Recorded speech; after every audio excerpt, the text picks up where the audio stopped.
JT, episode number 2 of the Woke Mitigation podcast. We had a very successful first podcast. What are we talking about today? I think we talk a little bit about what we believe in, right? And we really believe in the fiduciary standard, right? So why don't you tell America here what that really means? Well, first and foremost, we want to offer hope to our audience here. Our first podcast, we wanted to lay out what what we stand for, kind of our flag in the ground. But ultimately, we want to offer hope to all of you out there that agree with what we're talking about. And first and foremost, as fiduciaries, we believe in maximizing value for you as a shareholder, most importantly. Amen. Right. And it's really about acting and serving in the best interest of our clients. Right.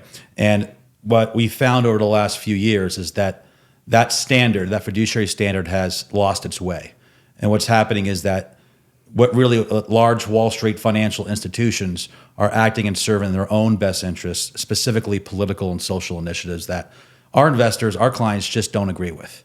So we really are a pulpit for our clients to represent their needs, their values, their principles, which are conservative and traditional values and principles. Yeah. I mean, ultimately, it comes down to Wall Street versus Main Street. Exactly right. And we represent Main Street. And we believe that Main Street represents the overwhelming majority of Americans. Right. Very, very good. And I think what's happened here in recent years is that we've seen a shift from shareholder activism to stakeholder activism. And what that basically means is that people who own shares in companies, their voice has been dampened, if you will, and it's moved to the stakeholder.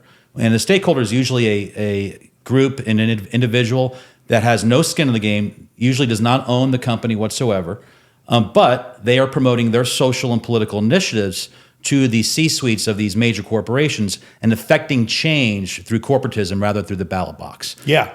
In fact, I think it was in 2020, Larry Fink, CEO of Blackrock, made an announcement initially to the World Economic Forum and then beyond, which said, when we look at companies to invest in, we want companies that are focused on maximizing stakeholder value as opposed to shareholder value. And that is a complete divergence from the fiduciary responsibility that we have as investment managers. Right, and if you have your hard-earned money invested in a corporation and you're expecting that investment to help you meet your desired outcomes and your dreams and your goals, they're not focused on you, are they? They could care less about you. Right. What do they care about? Themselves, power, control, and nothing to do with you, me, and just about every other person in this country and in the globe, quite frankly. It is funny, when you hear a lot of people that vote Democrat, for example, or don't see the problem with ESG and stakeholder value or versus shareholder value. But what they fail to recognize is that they being the powers that be, the mega asset managers, the controlling class, the elites, they don't give a crap about us. Yeah. Any of you, even those of you that are in mainstream America that vote Democrat and have your entire life, they don't care about you. They care about themselves, the aristocrat class in this country. And that's exactly what has pissed off so many Americans about our political system. Because what's happening is it seems like everyone that we elect, I shouldn't say everyone, but a lot of folks that we elect are more in tune with their own interests than they are to their constituency. And I think the best example is what we saw in New York City last week with the conviction of President Donald J. Trump. What a travesty, what a total complete clown show that was to put a man who is the leading candidate for president right now potentially in prison. And does that serve the best interests of the American citizens, or does that serve the best interests of the ruling class? Right. And there's a parallel there between politics and the controlling class, the elitist class, and our population, the citizens of this country, as well as the asset managers and the mega money managers that are in control of our finances. Yeah, exactly right. It's the same thing. So the American population are ultimately the shareholders of our government. Right. And they are absolutely not looking out for our best interests. And to use that analogy of shareholders being American citizens, the stakeholders could be illegal immigrants, because they are collecting a lot of the benefits that tax-paying American citizens are providing them without putting any of their own skin in the game.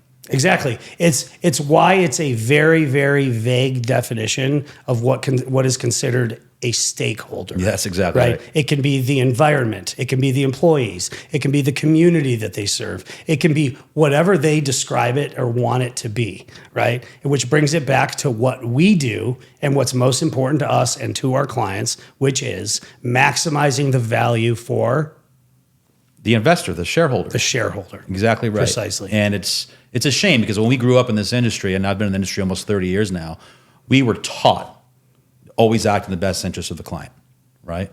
And also always taught to never talk about politics and religion.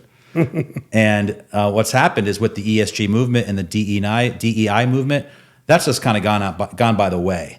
And one thing that we've decided to do as a team is to bring forth traditional principles and conservative values to the mainstream here in the financial industry. So I believe what we're doing here in terms of aligning conservative values and principles with your investment, with your money, with your legacy, is truly something that people truly want. Yeah, and it's an astonishing thing, but believe it or not, when companies are focused on delivering a good product or service and solely, and not creating social and political activism or whatnot, the performance of the company's stock price does a lot better. Well, gee, I wonder why. Maybe it's because the companies are reinvesting in their employees. Maybe they're reinvesting in the products and services they deliver to make a better product, research and development. Geez, I wonder why that works. Right. Having worked for several very large corporations, I can tell you, it's very difficult to be competitive in the marketplace just standalone as a corporation. Exactly. When you're distracted and you're focused on being at net zero carbon emissions by 2030, or having certain diversity quotas for hiring practices, et cetera, you're distracted. And these corporations, you can't do everything. Right? You can't do too many things at one time. You need to be myopic and focused on what's most important, which is delivering a good product or service. Right. And because of that, we've seen a complete drift away from being a fiduciary and stewards of people's money and how we invest it for them. And when you take a look at just one company, right, it might not make a huge difference if they're focused on, let's say, for lack of a better term, wokeism, but it's every company that's doing it now. And every company is focused on this woke mind virus and promoting these political and social initiatives that, once again, we just don't agree with, because it makes the C-suite a little richer, right? It does. But let me ask you a question, Doug. Yeah. Okay, if we're going to get suboptimal returns, if we're going to be promoting these things and through companies that are not only antithetical to the values and beliefs of their customers and their shareholders, right? Why is it that they do that? Okay, so I'd love it if you could touch on a little bit about the organization, the World Economic Forum, that's above that, right, which is kind of the puppet master of these asset managers. Yeah, the World Economic Forum is an organization that is truly evil. Let's just call it that. What they're trying to do is create a new world order that takes people's investments and uses it to effect change that they cannot pass through the ballot box. Precisely. And they really hit the large asset managers, the Blackrocks, the Vanguards of the world, because that's where a lot of the money is. And when you combine the assets of Blackrock, Vanguard, and State Street, I believe they're around $25 trillion of assets under management. That makes them bigger than Japan, GDP.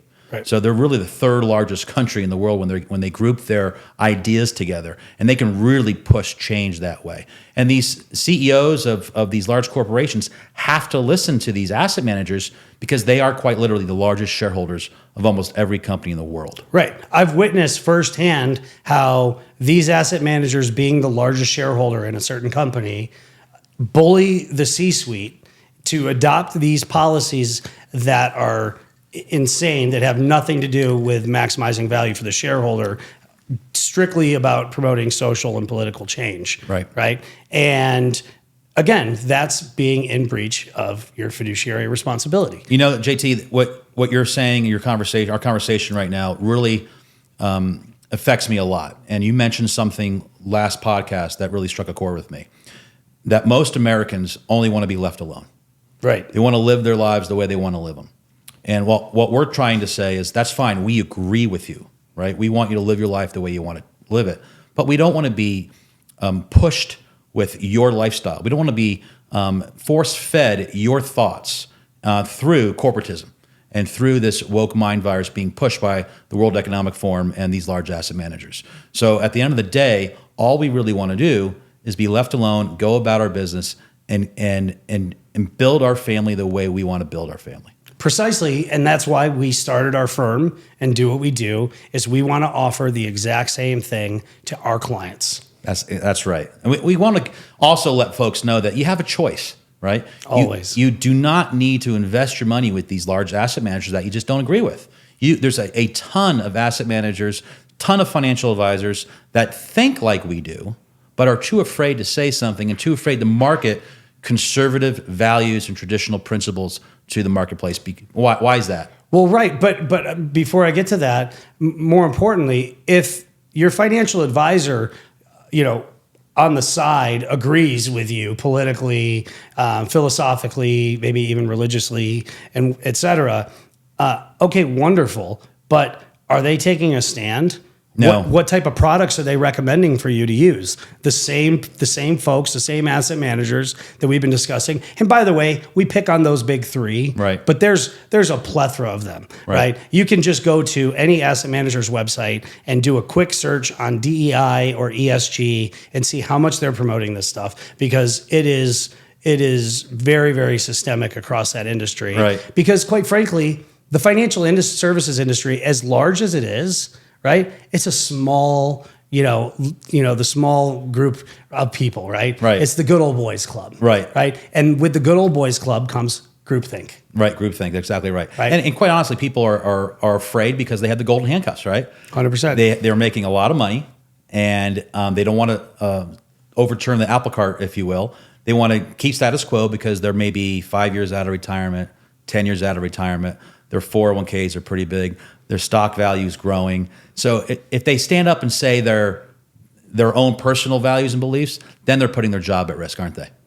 They are, and they're too afraid that their clients may disagree and may fire them. Yeah. Right? Forget just the company that they may work for. Right. They're afraid of their clients. And to me, that means maybe they're not getting to know their clients as well as they should. Yeah, I agree. We talked about in our last podcast, the old golden rule, you don't ever talk religion or politics. But in this day and age, with what's going on in this country, I think it's very important that we discuss these things with our clients, understand what their values and principles are, what's important to them, and how we can align that with their investment dollars so that they can go to bed and sleep perfectly at night, knowing that their dollars are not funding this woke nonsense. That's right. And every time our clients, or just people in general, turn on the TV, put on Facebook or Instagram or any of the social media platforms, they're being inundated with information that they don't agree with. And they think, people are starting to think that is the norm.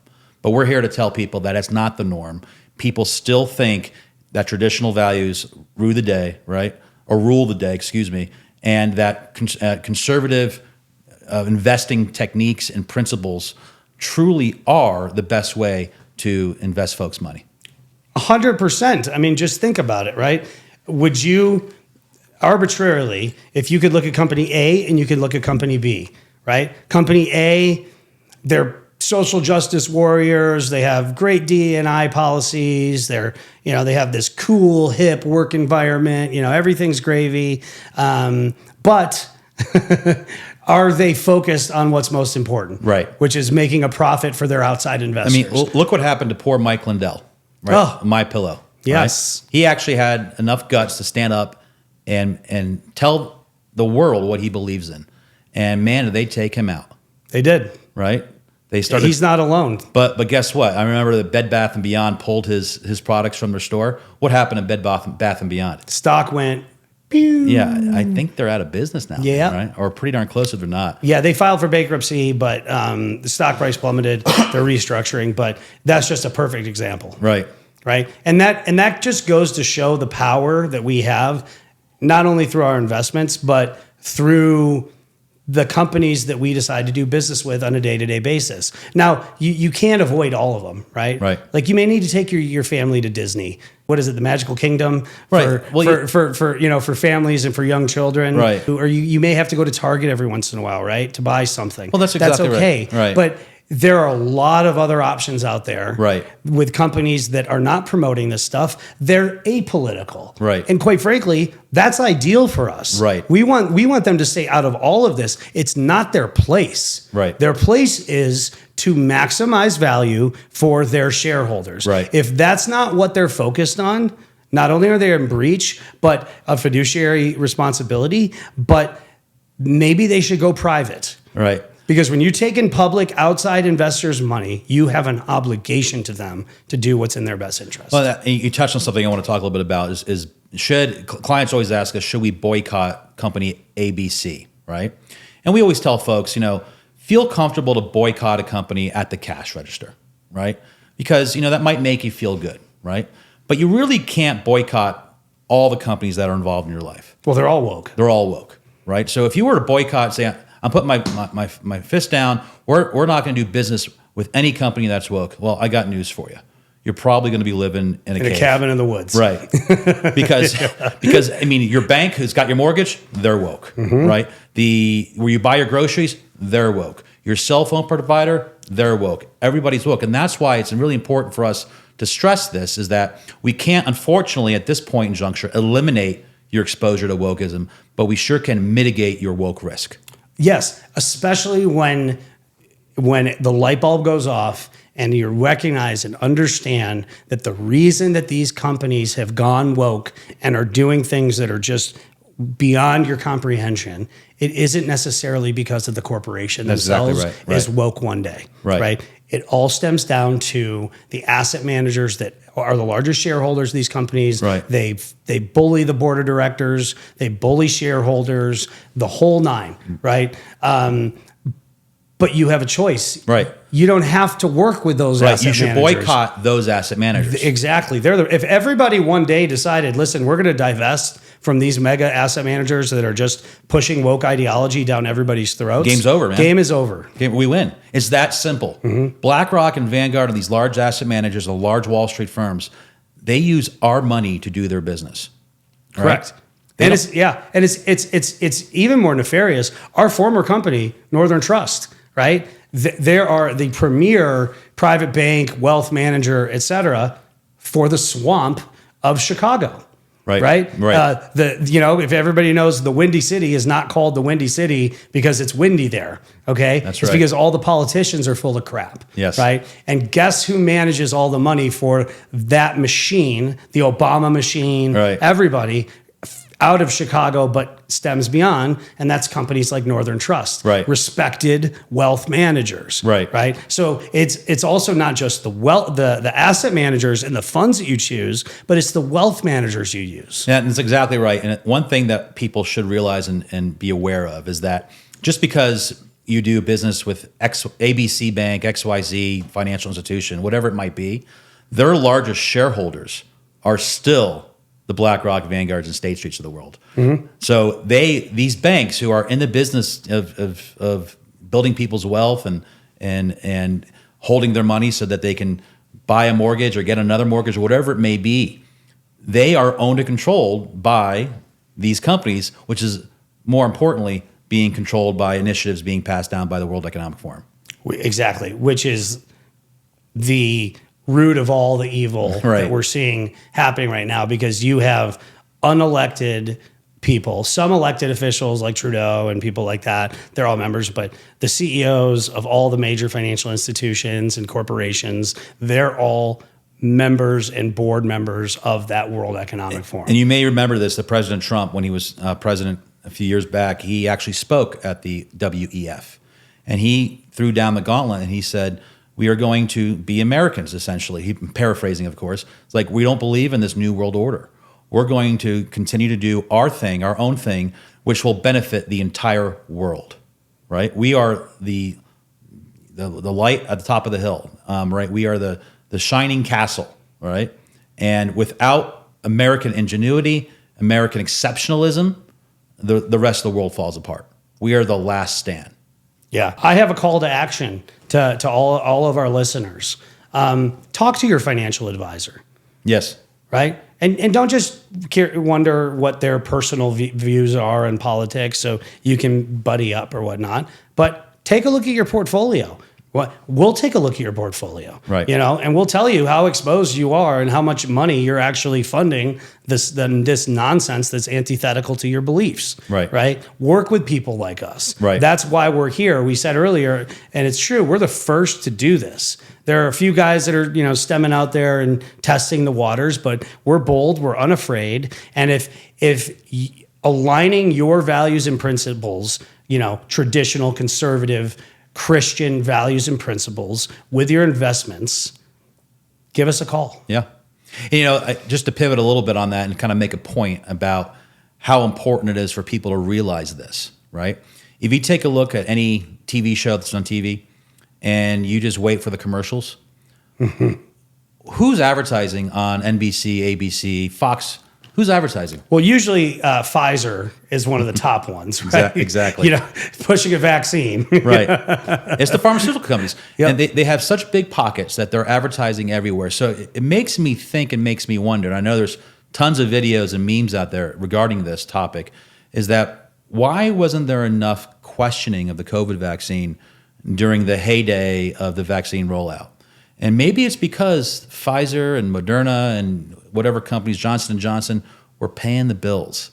They were keeping the lights on at these major communication companies. Well, right. And if you look at who serves on the board of directors and who are the decision makers at the FDA, they're former Pfizer, Moderna, Johnson & Johnson, or future for the Pfizer, Moderna. Yes, exactly. But yeah, it's a two-way street. A two-way street. Yeah. It's a revolving door. Right. Of all of that. And so, again, we want to offer that message of hope. Okay. And I think another topic that I'd like to touch on before we wrap up to offer a message of hope is the nonsense and the lawfare that has just transpired with Donald John Trump. Yes. Okay. President 45, soon to be President 47. That's right. Right. They are going to stop at nothing to make sure that this man does not get into office. But I have a word of optimism and faith to tell our listeners, and that is they can bankrupt this man, they can throw him in prison, they can do whatever they want. They call him Teflon Don for a reason, right? Okay, because he will still win this election in a landslide, yes, in a fair election, God willing. And what's interesting about that whole thing, let's get Donald Trump, and I want to quote George Carlin, the famous comedian. Yes, it's a big club and you ain't in it, JT. And guess what? Donald Trump's not in it either. He was in it. He was in it when he was a Democrat. When he was a Democrat, he was a Clinton supporter. Right. But the story that I don't know if many people know that need to know about is Donald Trump was the insider. He was one of the elitist class. Right. Until a man named Jeffrey Epstein came to Mar-a-Lago for a fundraiser or some sort of gala event that they had, and he apparently made sexual advances to a minor of a member at Mar-a-Lago. And as soon as Donald Trump got word of that, he kicked him out and he disowned him. Yes. Right. That's why when you look at, the manifest of the Lolita Express, right, you can see Clinton on there 20 times and Bill Gates and all those other people. Guess whose name's not on there? Right. Donald Trump. Donald Trump, right. Right? Because he was fed up. And then if you recall, it was after that he started calling out Obama for not being a U.S. citizen, right? The birther stuff. Right. That was a big deal. And then he became an enemy. So he was an insider. He saw what was going on. It made him sick to his stomach with trade deals and everything else that this controlling class was all about. And he walked away. Right. And as soon as he walked away, he became public enemy number one. Right. Because Doug, tell me your thoughts, but prior to when Donald Trump went down that escalator in 2015 to run for president, or 2016, whichever year it was, to run for president, yes, he became enemy number one. What was he like before then? What was the consensus of Donald Trump prior to that? Everyone loved him, right? Rap stars. Yeah, I mean, he was getting awards from the NAACP, getting awards from environmental organizations. He's done a lot of good for the city of New York and for this country. But the minute that he put his stake in the ground and said, I am not the corruption candidate. I am the anti-corruption candidate. I'm not here to play ball with y'all. I'm here to uproot the swamp, right? We're here to drain the swamp. And it all became very evident to me that everybody else in D.C. are just a bunch of liars. Oh, they're phonies. Phonies. Absolutely. And what Trump is trying to do is provide us the truth. And maybe that's why he named his social media platform Truth Social. There might be something to that. I think so, right? I can't remember. It's funny. The media will constantly tell you, and you'll hear Biden say it, oh, he's a liar. He's a compulsive liar. He lies about this, that, and the other. I challenge anybody, and put it in the comments or whatever. Tell me one lie that he has said, because he has not lied to us once yet. Yeah, I agree. And I think he's been very honest with us. He's been very truthful and forthright with us as American citizens. And I think what he's really trying to do is to provide a foundation of government that our children's children will be proud of.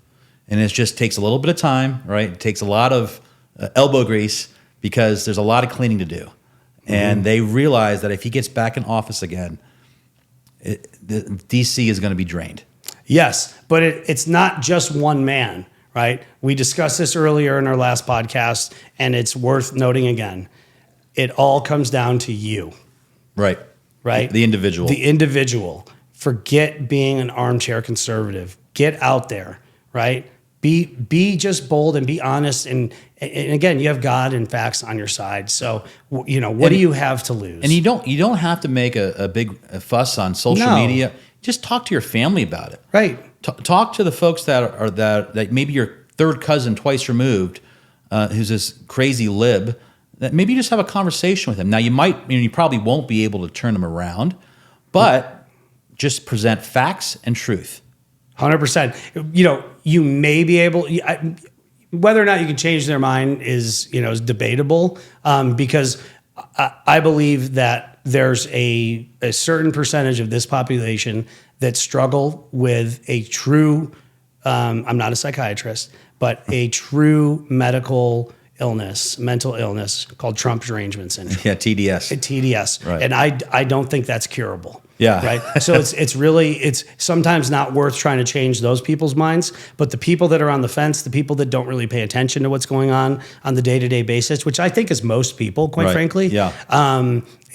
Having candid, honest conversations with them and telling them what's going on, because if they're not hearing it from you or me or our listeners here, they're getting their information from the media and from pop culture and from sports, right. Which is the worst place to get it from because it's all part of the same machine, right. which is trying to brainwash you. Right. Exactly right. And I think at the end of the day, you got to follow your heart. You have to be a critical thinker. You have to ask yourself, why am I hearing these certain stories? Why am I hearing these certain news clips? What are they trying to force feed me? What are they trying to brainwash me with? Because at the end of the day, they're trying to promote these values and principles that are antithetical to our beliefs. No question about it. Yeah. So at the end of the day, JT, we're going to continue talking about these subjects in our podcast because it's important for people to hear. We want to give people hope. We want to give people a beacon to be forthright with their feelings, forthright with their beliefs, and just tell folks what you believe in. Because at the end of the day, that's what matters, right? It matters what you believe in and not what somebody else is telling you to believe in. Correct. And I'll make one last point. After Trump's conviction, how many riots and protests and buildings were destroyed and burned down and whatnot after that? Let me count. Zero. Zero. Because that's not what our side does. It's not. So I'll tell our listeners, be patient. Trust the process as much as you can. I know it's hard, but be peaceful, right? We are not the party of destruction. The false flag event of Jan 6, it's a joke. Okay, you see people just, grandparents just strolling around the Capitol, whatever. Right. Meanwhile, you put it on the media and it's this giant riot. But remain peaceful, remain hopeful, and just know, and I truly believe this, that Donald John Trump is our savior, and he will be the next president, and he will turn things around, but it's got to be done the correct, the legal, the peaceful way. We are not the party of destruction. We are the party of optimism and hope and faith. Amen. Amen. And I think at the end of the day, once again, focus on faith and family, focus on what matters to you as an individual, and be proud of your own beliefs. Proud to be an American. Proud to be an American. Well, hey, thank you everybody for listening to our second one. We hope you enjoyed it as much as our first. Many to come. We'll be having some guest appearances with folks that you'll definitely want to hear from. Yes. We're super excited about this mission. Hope you enjoyed it. And until next time. Yeah, make sure to keep coming back and like, share, subscribe to our podcast. We appreciate your support. God bless all of you.